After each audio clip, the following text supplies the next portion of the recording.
A day after the BJP's UP in charge Amit Shah was let off by the EC, Samajwadi Party leader Azam Khan has taken on the Election Commission, not just questioning the poll panel's timing of the decision, but also going on to say that he will be challenging the EC's decision in the Supreme Court. क्या कोई commission supreme court से ऊपर हो सकता है? ये कैसी कम समझ की बात आपने कही है। सुप्रीम कोर्ट से ऊपर कोई कमीशन हो सकता है? किसी भी कमीशन को अगर गवर्नमेंट अपॉइंट करती है, नॉमिनेट करती है, तो क्या वो सुप्रीम कोर्ट से ऊपर हो सकता है? यही तो गलतफहमी हो गई है इलेक्शन कमीशन को कि उनकी पावर्स, आर्बिट्रेटरी पावर्स को कोई चैलेंज नहीं किसी कोर्ट में किया जा सकता। ये तो गलतफहमी हो गई है।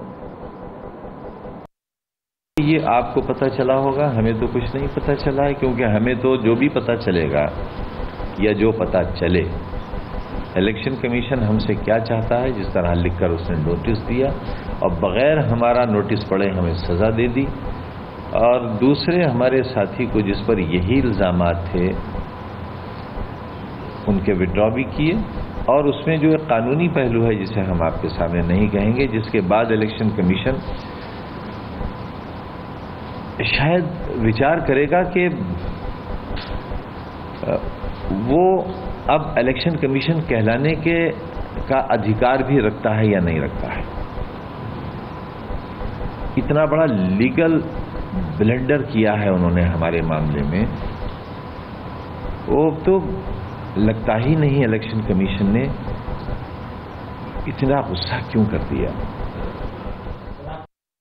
That's right. Azam Khan refusing to apologize for his remarks on what he's been saying, not just about Kargil but also about the Election Commission. In fact, he's taking this entire war with the Election Commission one step forward.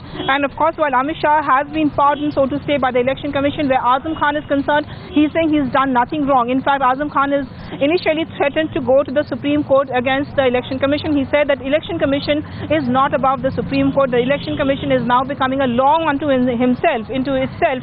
But that apart, when I asked him pointedly as to what he plans to do, when he plans to go to the Election Commission, Azam Khan said that he can't afford the fee, so he will have to take a call as to when he can go to the Election Commission. But the bluff and the bluster apart, where Azam Khan is concerned, he is saying that Amit Shah is a criminal. Where he himself is concerned, he is showing a mirror to society, and of course he's also sticking to his remarks that he made against on the Kargil war, and he's saying yes, at least 6% of the people in the Indian army were Muslims, and essentially he is insisting that it was the Muslims who actually won the Kargil war. Of course, Azam Khan sticking to his stand, and of course also pointing out at the same time that the Election Commission is being partial, and the Election Commission has actually taken this decision especially after the Rampur election is over.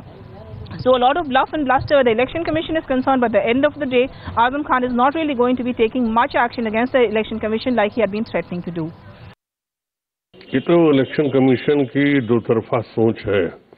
हमें लगता है election commission भी नरेंद्र मोदी और भाजपा के दबाव में है और उनके दबाव में काम कर रहा है। अमित शाह को छोड़ना और आजम खान पर प्रतिबंध लगाना, ये तो देश में अल्पसंख्यकों के प्रति उनका व्यवहार पता लग रहा है और हम इसकी निंदा करते हैं।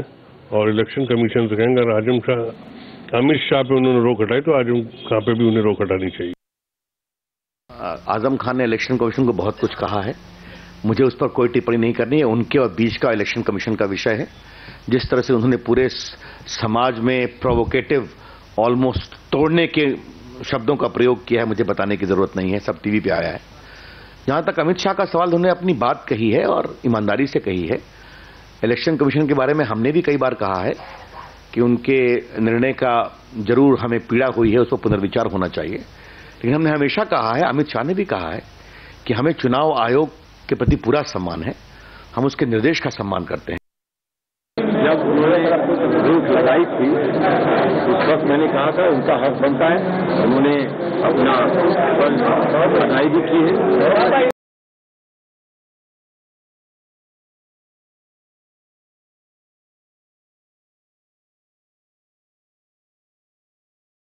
उन्होंने जो जो भी किया, अगर उनके करने की वजह से अमित शाह साहब को आगे एहतियात बरतने की मजबूरी होगी तो वो अच्छी बात है। इलेक्शन कमीशन कभी ये नहीं चाहता है कि किसी का गला घोट दे या किसी को चुप कर दे। बस वो ये चाहता है कि सही अल्फाज, सही जज्बात इलेक्शन में सामने आने चाहिए। अगर वो इसमें कामयाब हुए हैं तो उनको भी मुबारकबाद और जमहूरियत को मुबारकबाद।